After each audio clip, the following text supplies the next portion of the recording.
Hi there. Thank you so much for listening to Grounded in Maine today. My name is Amy, and my guest today is Maya Lilly. Maya has a bio to die for.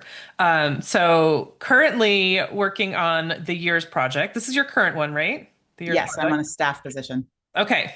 And Emmy winning media, nonprofit, producer, speaker, climate storyteller.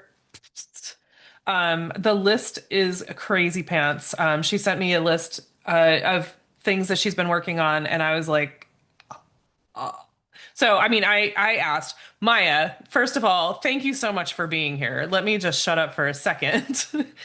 Thank you for having me. I really know how hard it is to do podcasts. So congratulations on all of this. Ah, thank you. But so anyway, the list, I was like, how long have you been doing this? So I asked you, and you're like 2019. How many films, movies, shows have you've been a part of a lot. Yeah, so I became a producer circa 2007 in Los Angeles. I was part of the team that released this film called The Secret, and we did this American release. The Secret was all about like how to manifest what you want in life. It was a very popular book by Oprah.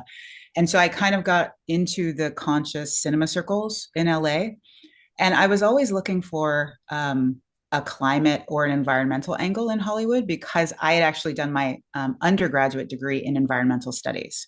It was the second college I went to, but I did that degree and I got out of school and I was like, I was a storyteller who wanted to combine environmentalism with storytelling. And so I moved to LA to do that. And I very quickly realized that there were few people working on any sort of environmental storytelling. It was an inconvenient truth around 2003 and then like nothing. Hmm. So instead, I worked on projects like The Big Fix about the BP Gulf oil spill, which is environmentalist, but it was a one time thing. It wasn't about systems change. Hmm. I was the producer for a woman named Lauren Greenfield for many years. And so she's a documentarian and photographer that did The Queen of Versailles about the rich family that loses everything in the housing crisis. We did Amazon's first theatrically distributed documentary together called Generation Wealth, which is on Amazon.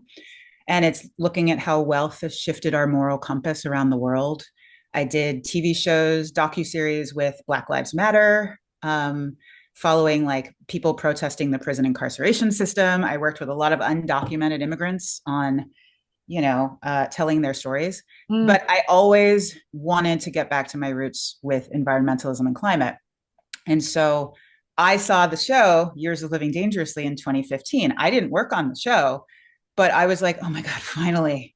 And it was all everybody in Hollywood was talking about. They were like, this show is finally the response to an inconvenient truth. It only took 10 years. And so when I saw that they posted a job in 2019 in New York, I made the leap and I moved across the country to my hometown. I'm actually originally a New Yorker. That's fun. Oh my Yeah. gosh, you've done so seriously so much. And so I would love to hear like how, okay, so your you have a degree in environmental studies, so that came from somewhere. So how did you get to that point? Yes. So we're kind of going, yeah, we're going backwards. Yeah.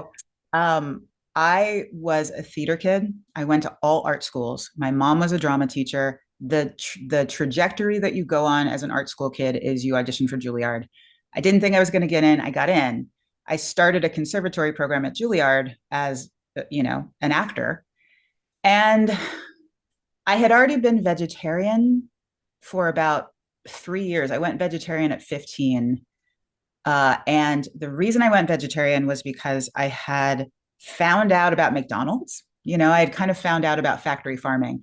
And particularly what I found out was that McDonald's was cutting down Amazon rainforest to make room for cattle Mm. that they were shipping around the world. And my 15-year-old brain, my I was a little romantic. I could not comprehend this. This was like that was a pivotal moment for me, and I carried that into my fledgling Juilliard moments. And then I was doing a lot of Shakespeare, Chekhov. these classics, right? And it just felt very vapid to me. It felt empty because I was tugging on threads like, well, if we're depleting the rainforest, then where else are we deforesting? And then if we're doing this, what about the oceans? And then so gradually, it's like the John Muir quote: if you tug on anything, it's you find it connected to everything else. Suddenly, I had like this expansive view of, oh no, humans don't know what they're doing. Yes. Yeah. And so I made the very hard decision to leave my conservatory education, to my parents' utter chagrin. I'm sure. And my teachers were very confused about it. And I went and did an environmental studies degree. Good for you. And I learned about oceanography and astronomy and, systems change and environmental philosophy. And it was deeply, deeply impactful. But I still was a theater kid. So that was why I circled back to LA, because I was like, I knew that storytelling was the means of culture change. Right. Yeah. And so I had that background, but I wanted to apply it to the biggest story of all time, the greatest story of our lives, the story that nobody was telling, which is we're destroying the planet that we live on Hmm. with no backup plan. Right. Yeah. Whew.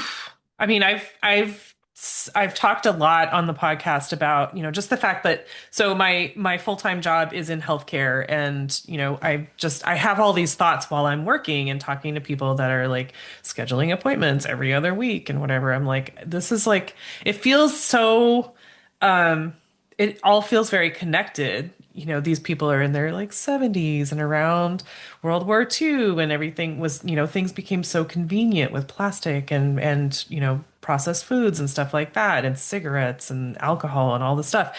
And now I'm seeing these people, going to the doctor every other week and having all these, cancers and issues. And I'm like, it was all pushed on them as convenience and you're so cool. And now, just like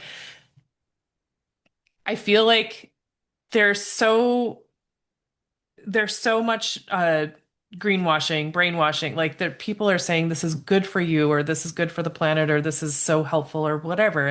And you know, I'm not quite sure where I'm going with that, but like I'm seeing patterns and I'm feeling, and I know that there's like a movement of people that want to do, homesteading or, grow their own and whatever, but it's also like it's so hard to get into. Well, it's also the place we came from. We were already doing that. Like Yeah. that is the way that we've been doing things first Yep. before corporations pushed these ideas on us that we needed to keep buying things, Yeah. like even like disposable diapers. That was not something that anybody wanted. We were fine with like a pickup service where people would come around and pick up the dirty diapers and launder them and then bring them back. And it was a very Yeah. good system that worked. So we can trace the corporations really having a hand in, ooh, what if I convince people that they need to drink out of this or this? And I think it's counterintuitive to like our natural state, which is we don't want to do all that. Right. Well, I mean, yeah. I mean, I think some people do just because, we have to work so hard and work such long hours and we don't have time to do all these things. And so, on the go. So I think, I'm sure it's not preferred, but I think that, it's just something that we grew up with. I grew up with anyway. Like it was just part of growing up and, we recycled plastic. So it was all okay, right? We're not like adding to the landfill. Except we were, Mhm. it's just so interesting. Like it's like a, he said, she said type of thing. Like, we're told one thing and then now we're being told like, yeah, maybe that wasn't really true. Yeah, I mean, I've worked with Beyond Plastics and their work on like actually how much plastic we're actually recycling and the myth of chemical recycling, which is them just burning it and then that pollution goes into the air is really astonishing. Like shout out to Judith Enck. They're like really on top of it.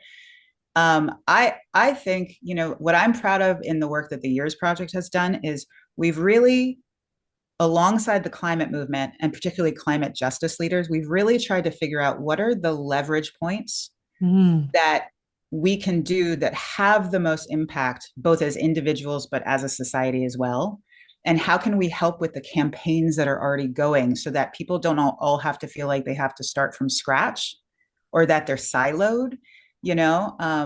And there's so many groups that are doing so many big ticket items Right. like divesting from fossil fuels or take the money out of the bank that's funding the most future fossil fuels. You Yeah. know, there are things that are huge leverage points. And so when you talk about greenwashing, you know, I always think of the biggest greenwashing moment for me was circa around when I was in college. British Petroleum was trying to rebrand to Beyond Petroleum because I think they had the future in their sights, right, of what was coming down the lane. And and then they basically created the idea of the individual carbon footprint. And they sold that to consumers Mm. like, you guys need to change your light bulbs and buy a Prius because they didn't want us to look at fossil fuels and make them extinct.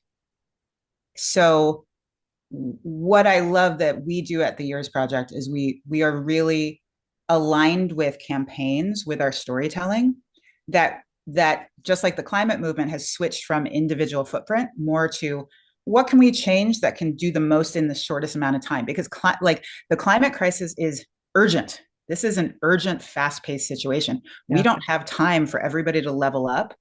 And even though doing individual fixes orients your spirit around a problem, and I think is very important, I think that there are ways we can level up what things we're choosing to do individually. Yeah. Okay. Could you expand on that a little bit? Like what would you recommend? Yeah, so um, let me think how to frame this. So there are lists out there. World Resources Institute has a good one, but basically the idea is you want to look at big intervention points. So for example, it's a bigger intervention point to vote in climate politicians because they are going to change the systems that affect your town, your city, your state, your Right. country, right? Um, we want to support world interventions like the UNFCCC COP talks, because even though they stagnate constantly and fossil fuels are in the mix, they still are the only lever we have right now where all of the world is making these commitments Right. to, decrease their emissions. We want to divest our, again, towns, homes, states, businesses, countries, means of travel, and our wallets from fossil fuels. And that's what they didn't want us to do. That's why ExxonMobil, Shell, that's why they knew about this science 40 years ago and they actively worked so that the public wouldn't understand it. They obfuscated the issue. They took out op-eds in the New York Times lying, saying that it wasn't real. They pretended that the science was still up for debate, and it wasn't. Their own scientists knew. So we need, and yeah, it's easier to push for people changing their light bulbs when they don't want them to divest from fossil fuels, but we need to divest from fossil fuels. We have to electrify everything, and we have to get that electrical grid off of fossil fuels. Yep. And then finally, I think we have to push or boycott the companies that are intentionally stalling climate action and or are making profits off the destruction of non-human ecosystems Right. everywhere. Right. Whew. Okay. That's a great list. I mean, oof, I just I got like know there's chills. so It hurt much. my soul to say, but Yeah, I mean it's important to, these are definite like goals, things to work on, and we might not be able to do it all at once, but we can, voting is happening all the time. And we and a lot of yes, there are so many ways that we can do it. It's, some things are harder than others, obviously, but something to work toward for all of us, for sure. yeah, Okay. and just one more thing about that, Yes. the smaller leverage points for individuals, there are still some that are bigger. Like a bigger one that I think people forget about is eat as much plant-based as possible. Agriculture is, more emissions than all the world's planes, trains, and cars combined, the emissions from meat. So, like prioritizing plant based, I think changing your bank is a big one that I didn't mention. Yep. Rainforest Action Network always has this amazing list every year banking on climate chaos, and they list which banks are putting the most money into future fossil fuel funding. It's always Chase. I don't know why. Why is Chase chasing the shit? But oops, excuse me. I don't sorry, curse. I don't know why Chase is chasing it, but it's like they chase it to the tune of like $196 billion. So we got to change our banks, change our meat or to get off the meats, and then like decrease our travel and change our energy sources that you've already accomplished with your solar panels. Yeah. Well, yes. I mean, I think, that's a really, really good list. And the bank one is something that I haven't really brought up on the podcast, but it really is such an important thing. And did you mention where that list is? So I have my own like curated climate list that maybe Amy you can provide for folks, For and it's sure. in the banking section. But the Got it. two the two sources that I use is there's Banking for Good is a website where you can search different parameters. Like if you want a woman owned bank, if you want a black owned bank, if you want like a 1% for the planet or a B Corp bank, if you want one that's divesting from fossil fuels bank, it has those on there. Gotcha. And I just found out about a bank called Climate First, Climate First Bank. I think it's pretty new, but there's also Amalgamated. I had Aspiration for a while, Yeah, I know and there's they're like they're Walden in New England, I believe. Walden Bank, I think it's called. oh, that's good to know. Um, I have not looked Is into it, that but I Thoreau's know. bank? I'm not sure. A friend of mine had a representative from that bank on her podcast, which is how I learned about it. But I have not made the switch yet because I have a credit union, so I'm like, eh. Yeah, I Um, mean, you could also ask. You ask your credit union what they're doing to divest. yeah, for sure. Okay, can you tell us about the Years Project, please? I love this company, and I'm not being paid to say that at all. It's it's the company that I was looking for, like I said, 10, 15 years. There were so few people in Hollywood that were doing anything about climate. And, on the sly, a big part of that reason is that Hollywood gets a lot of funding from fossil fuels.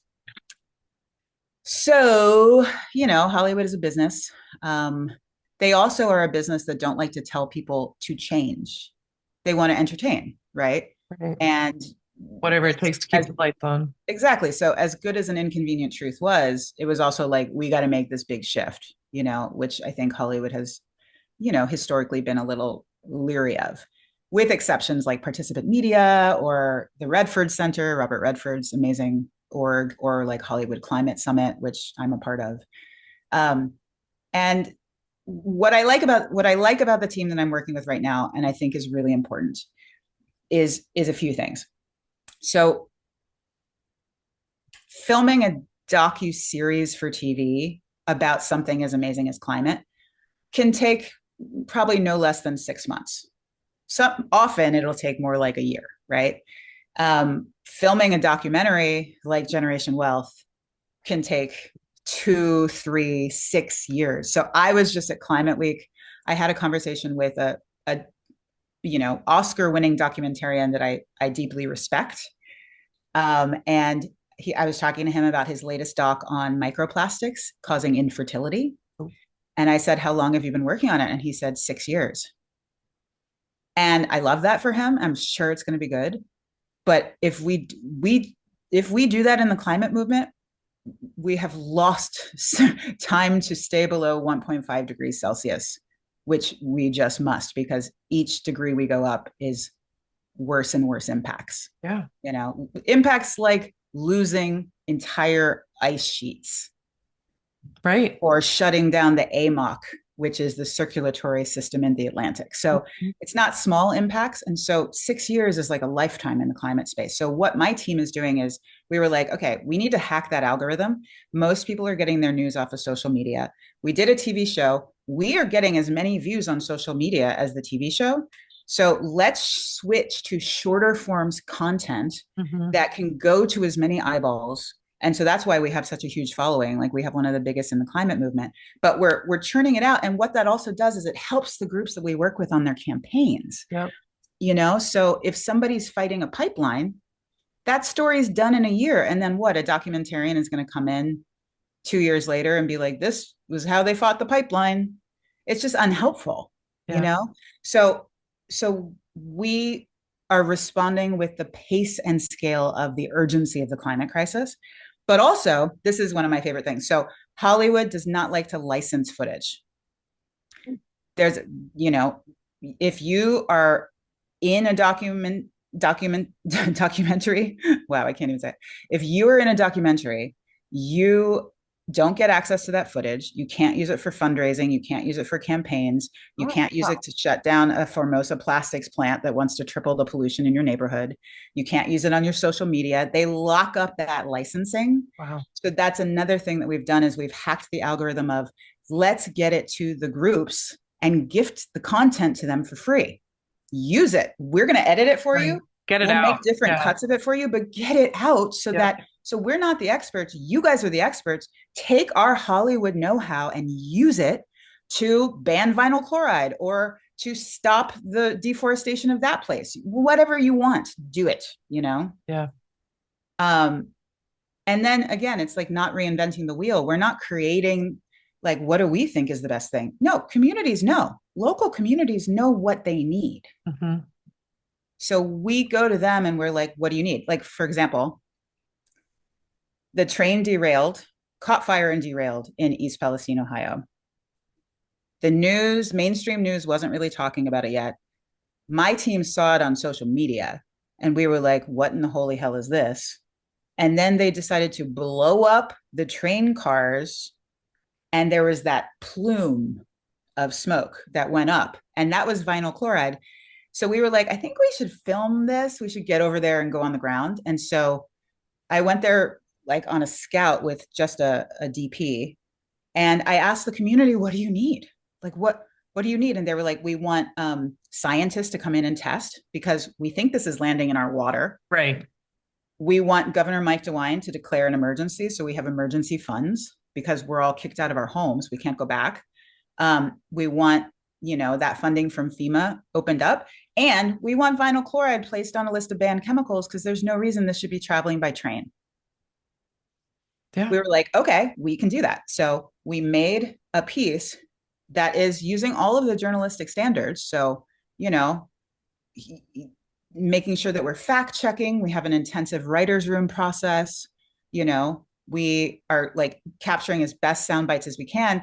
And then we took that piece, partnered with Beyond Plastics and the local groups on the ground. Beyond Plastics, we figured out who in the EPA to target with the piece. So local EPA, regional, state, who do we want to get this documentary in front of the eyeballs of? Right. And then because of that, we could literally see in real time who was watching this.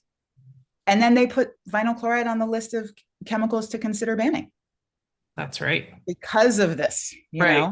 And I have like numerous examples of that where it's like, and I can't, and unfortunately, I have like no examples of that from all of my time working in TV and film in Hollywood because, Because it was they'll protected. often do like an impact producing campaign after the fact, but it's not like prolific. It's not like working from the beginning on what is the call to the action that the audience can help with and Hmm. what does the community need and how do we serve that.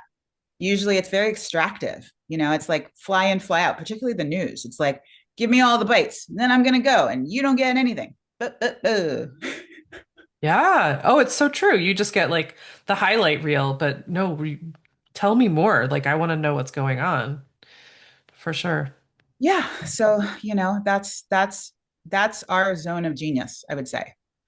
And also prioritizing BIPOC and frontline voices who are hit first and hardest by climate and who often won't have the resources after many years of, redlining and segregation to fight back in the same way or to move to do a managed retreat from coasts in the same way.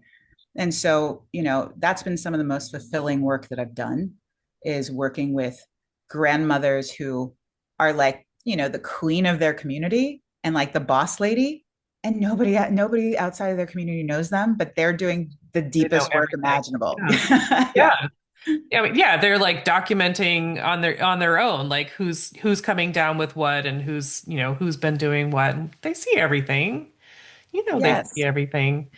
Wow, that's Yeah. incredible. I mean, that's just it's so I mean, like the word that you used was impactful, and that's exactly what it is. I mean, I love that you're like, let's go in, let's find out, let's get it done and get it out so that people can see what's actually happening because there's so like on social media or on the news even, you're just getting, like we said, the highlight reel and it's sensationalized or it's not talked about. Yeah, or and also not, like no way to say how can a general audience help. They don't create easy on ramps to help, news or Hollywood. So, you're seeing something like the awful shooting on Bondi Beach, Yeah. and you're horrified and you're like, how can I help? And Right. it takes like a bunch of mechanisms to figure out how you could possibly help, do whatever common sense gun laws or help that congregation, that synagogue, but we try to, like, I'm always thinking as a producer, I'm like, okay, it's fine, like the local community is going to be galvanized by this, but how can a larger community help? If somebody in London sees this and is like, ooh, I want to help Sharon Levine in Cancerelli fight this plastics plant, Hmm. on her historic Black land that was former plantation land. How do I do that? And Right. it's a challenge because sometimes it's not easy to figure out, but we work really hard at figuring it out. I love that. Oh my gosh, that's so good. And I mean, you have like uh big people, like people with names that get attention on these shows. And I think that I love so much that people in Hollywood are just like, I'm on board, like whatever you need, and use my celebrity as much as you want. And like we just need, you know, can I say, like, I mean, Harrison Ford, hello. My celebrity crush, and he is on it. Like, I have not watched all the episodes, but I was watching one of them and Maya was telling me that there's another one where he just like rips into somebody who thought that he was meeting a celebrity and he was like, give me a second because I have things to say.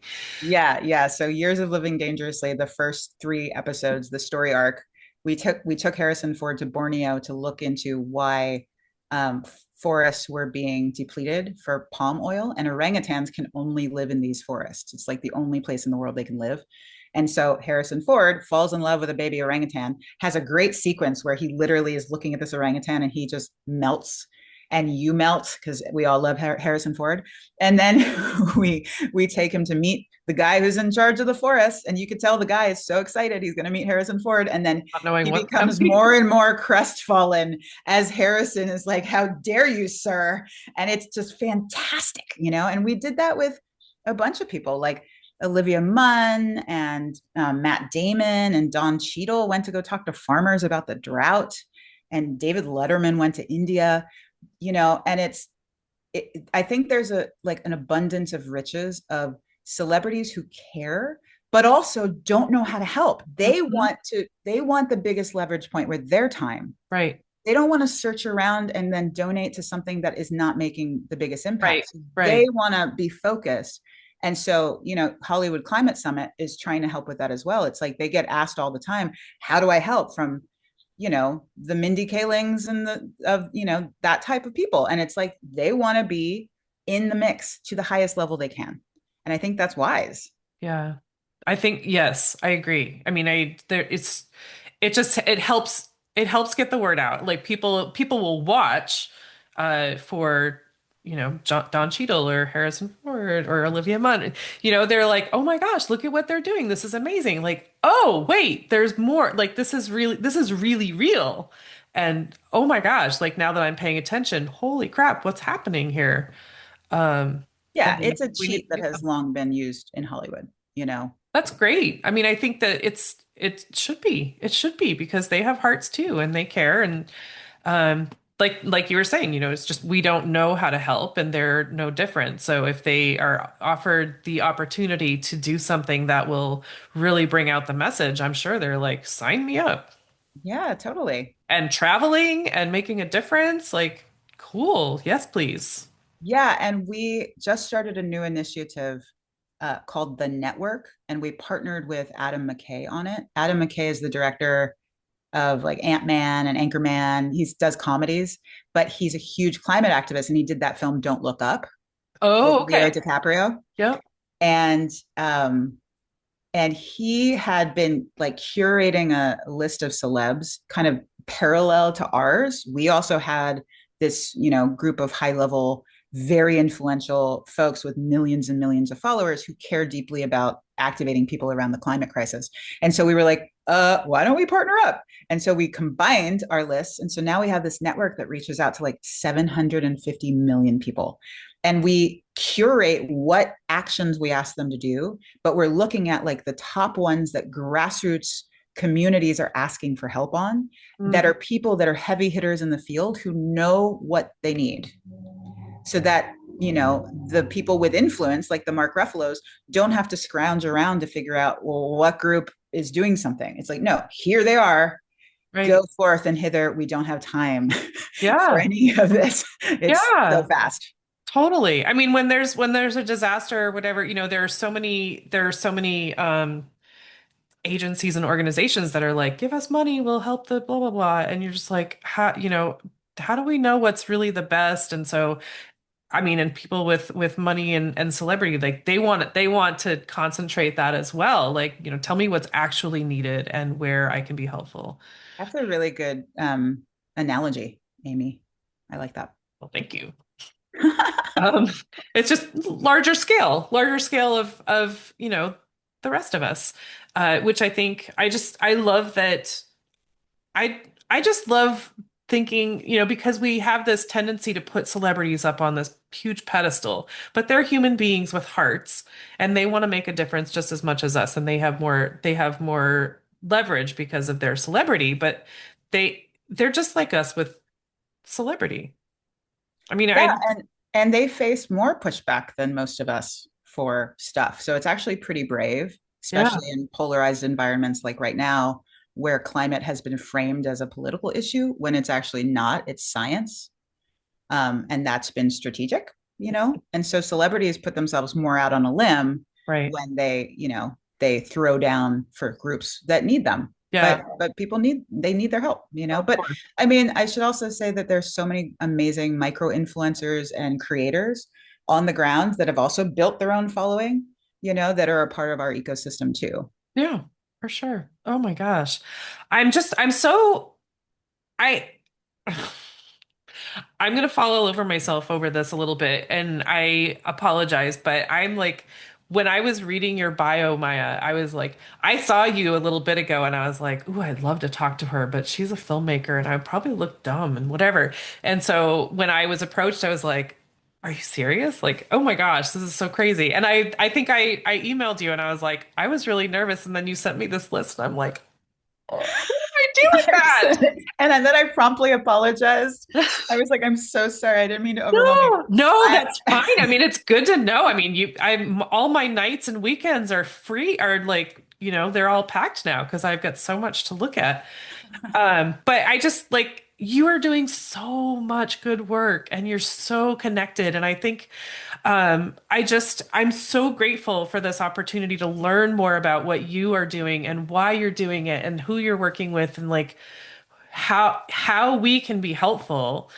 Because I mean, like you said, like we want to help, we want to be part, but it's hard to know where to start and what's really going to make the biggest impact. So thank you for that. Um, and so I do want to go back because we were talking before we hit record and you have this degree, but you said that you were working in before doing this, you had another gig, but before that you were environmentalist. oh, So right. if Yeah. you can just like go back a little bit, like how I love learning. how you like the progression for, how you got to where you are right now. I didn't grow up in an environmentalist family.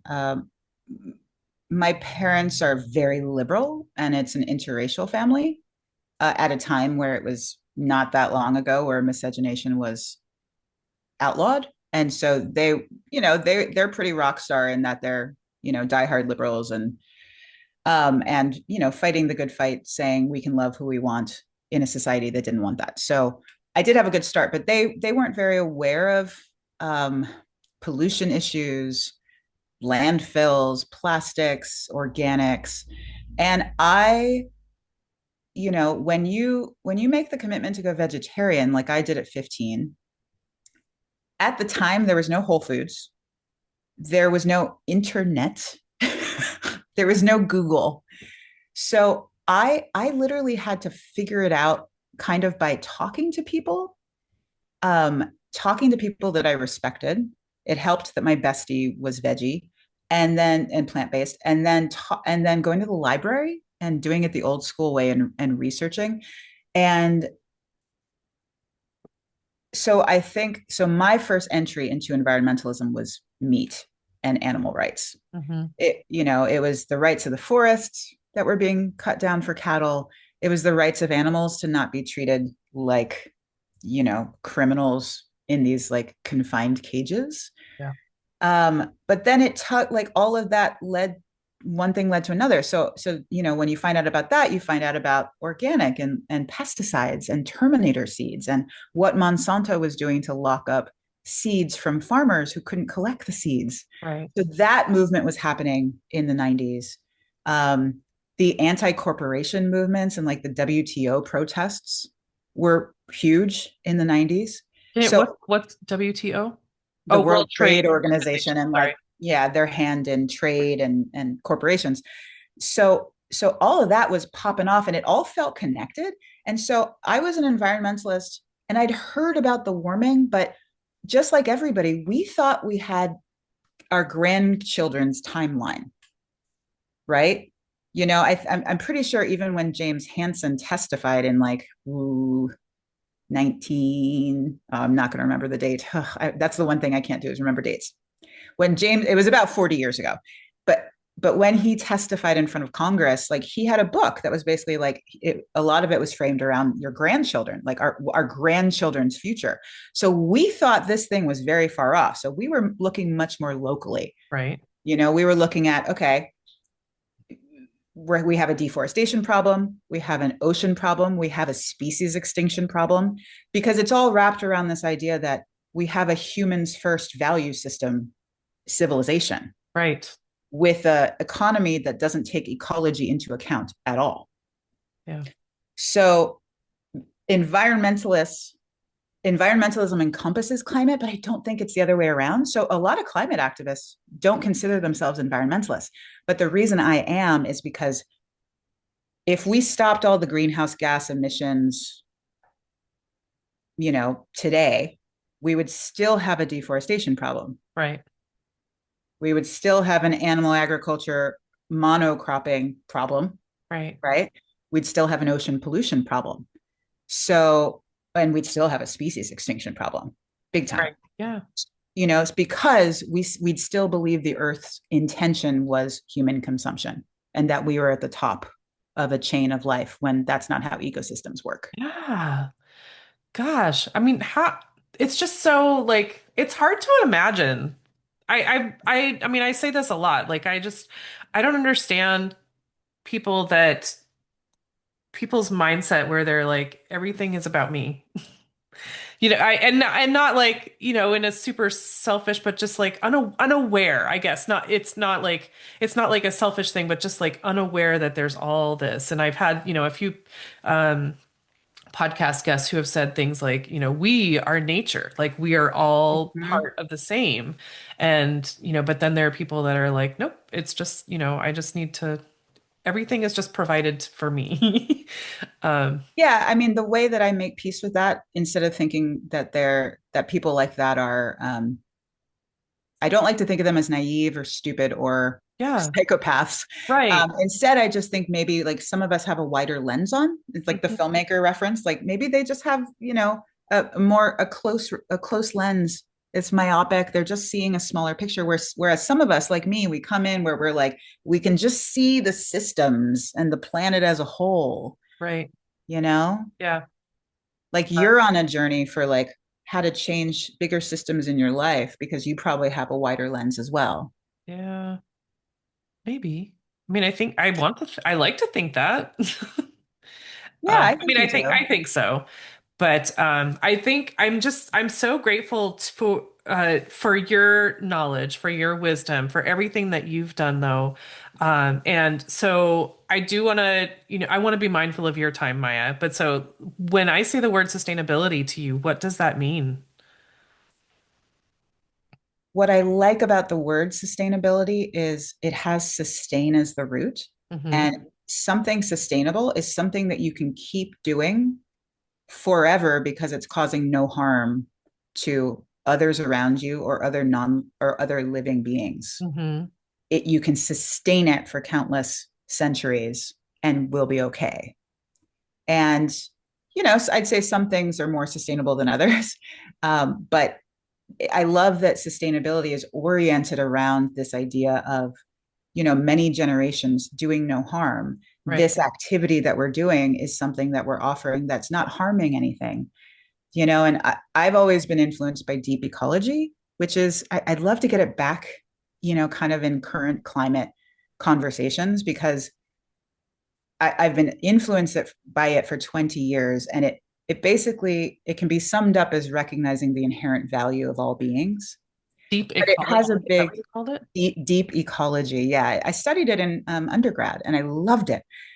And like I said before, our civilization is a humans first value system with Hmm. this economic model that fails to include ecology. But humans can't control or manage this incredibly complex natural world. And so deep ecologists treasure the intrinsic worth of all beings, from mycelium to caterpillars to redwoods to my own personal favorite, elephants, and believe that humans don't have the right to reduce this richness. Mm-hmm.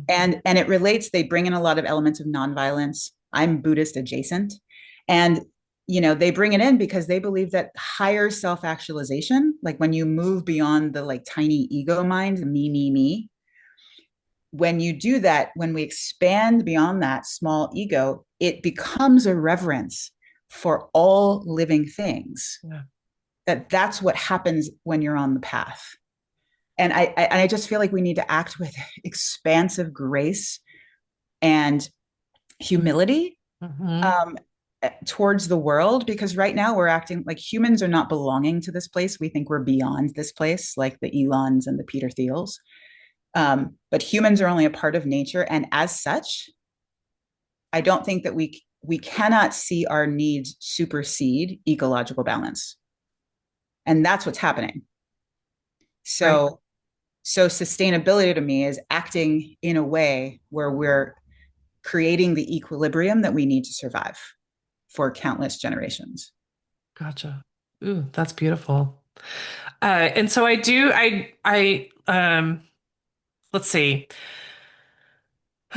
Goodness. I just want to go over a couple of, a couple of the easier things just to Mm-hmm. re bring up. So before closing up, so Maya talked about a bunch of things that we can be mindful of and be, try to be more active in. You said one of them was to eat, eat plant-based whenever possible or more, or, and another one that is it's a really important one that we don't all know where who our banks are supporting. And so some banks are supporting the fossil fuels and other political things. And, so just know who your bank is supporting. Very important. And our Uh, credit cards. and our credit cards. Yes. And so you had given us, a site to look at that's called Banking for Good. So you can, check out who is supporting what. And so, your own values, just know that. It's a Mm-hmm. really important thing to look into.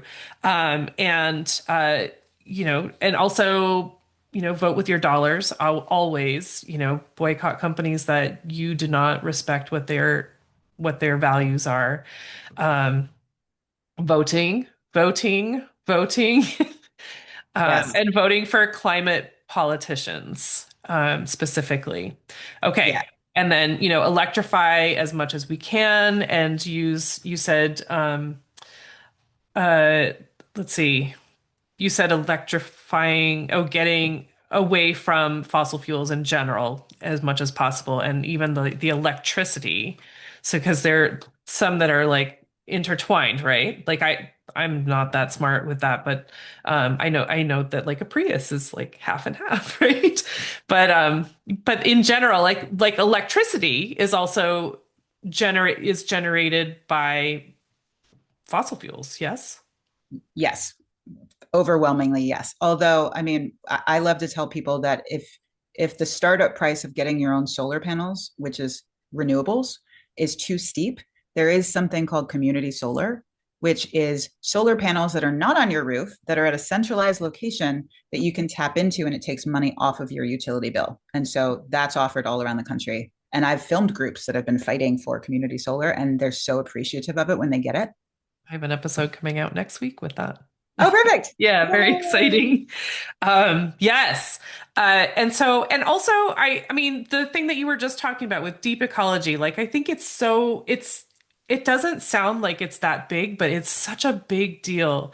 Think don't Everything is not there for our consumption. Like have some respect for, we just need to have more respect for everything. I'm not even going to get into words, um, but Well, just and Amy, if I can interject for a second, please. the amazing thing about it is that, and we haven't mentioned this at all, and I have to say it, the fact that we have peoples here who were here first, Yes. who already know how to live in right relations Right. with all of the living beings around them and the ecosystems, and they're really taking the lead right now and really speaking up and really starting to teach their values in a way that I haven't seen Mhm. before. And I'm so grateful to be able to work with Indigenous leaders all around the country. I've worked with Winona LaDuke and the Anishinaabe White Earth Nation. I've been to Diné, Navajo, and Hopi lands. I've been to like Indigenous Hawaiian lands. And it just every time I go, I'm filled with this overwhelming relief of like, we don't have to write the book from the beginning. It's already there. Yeah. It's already there. We just have to put their voices front and center.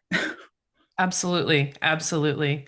And I know of Winona LaDuke because she has the Indigo Girls have done so much work with her, and that's the Honor the Earth tour. I went there in '97.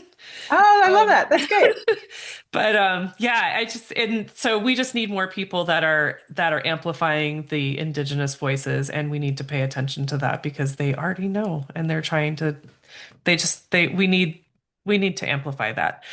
Awesome. Thank you so much. And so, again, Maya, so grateful for everything that you are doing, everything that you've done, all the knowledge that you have gained. I mean, my goodness, you know so much.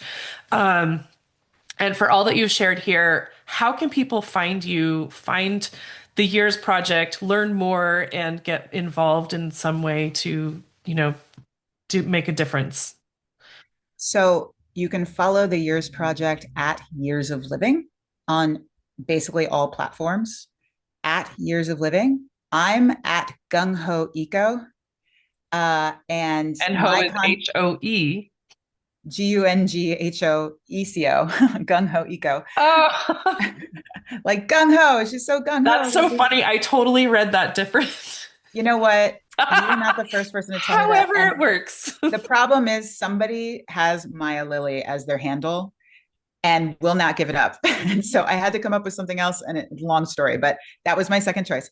But you can follow me there. And then I'm posting about climate and chickens. We didn't talk about our chickens, but I'm so happy you have chickens. They're the funniest, fluffiest little creatures of joy that I know. Yeah, like pure joy for sure. Oh my goodness. Okay, so you guys look for Maya wherever she is. Check out this. the living years, the living Yes. years Oh, yeah. project. And the whole first season of that is free on YouTube. We put it out for free because we want people to see this. We want people to, again, don't lock up the content. Years of Living Dangerously is free on our YouTube channel. Fantastic. Oh my gosh. Yes. Okay. Maya Lilly, thank you so much. I'm so grateful for this time with you. Thank you. I really appreciate that. That's very sweet. And this was a lovely conversation. And I like how you think how to frame things for people in positive ways. And, what you're doing is important. Thank you.